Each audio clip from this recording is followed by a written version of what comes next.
ঘূর্ণায়মান পাহাড় এবং একটি নির্মল নদীর মধ্যে অবস্থিত একটি অদ্ভুত গ্রামে সেরাফিনা নামে একজন দেবদূত বাস করতেন। স্বর্গ থেকে প্রেরিত, তার মিশন ছিল গ্রামবাসীদের গাইড এবং রক্ষা করা।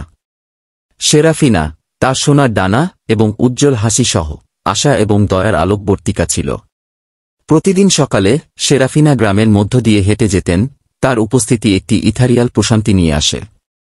তিনি বয়স্কদের সাথে দেখা করতেন, সান্ত্বনা এবং সাহচর্য দিতেন এবং শিশুদের সাথে খেলতেন, তার হাসি তাদের সাথে মিশে যায়। তার স্পর্শ শারীরিক এবং মানসিক উভয় ক্ষত নিরাময় করতে পারে এবং তার কথাগুলি ক্লান্ত আত্মার জন্য একটি মলম ছিল। একদিন একটি ভয়ানক ঝড় গ্রামে নেমে আসে, তার সাথে ধ্বংস এবং হতাশা নিয়ে আসে। নদী উপচে পড়ে, বাড়িঘর ও জীবন ভেসে যাওয়ার হুমকি দেয়। সেরাফিনা গ্রামবাসীদের ভয় অনুধাবন করে আকাশে চলে গেল। তিনি তার সমস্ত শক্তি তলব করেছিলেন এবং তার ডানাগুলি প্রশস্ত করেছিলেন, একটি প্রতিরক্ষামূলক বাধা তৈরি করেছিলেন যা উত্তপ্ত জলকে আটকে রেখেছিল।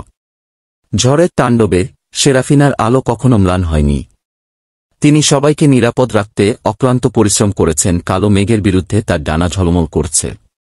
গ্রামবাসীরা তার সাহসিকতায় অনুপ্রাণিত হয়ে একত্রে বেঁধেছিল, তাদের বাড়িগুলিকে শক্তিশালী করেছিল এবং সংকটের মধ্যে একে অপরকে সাহায্য করেছি।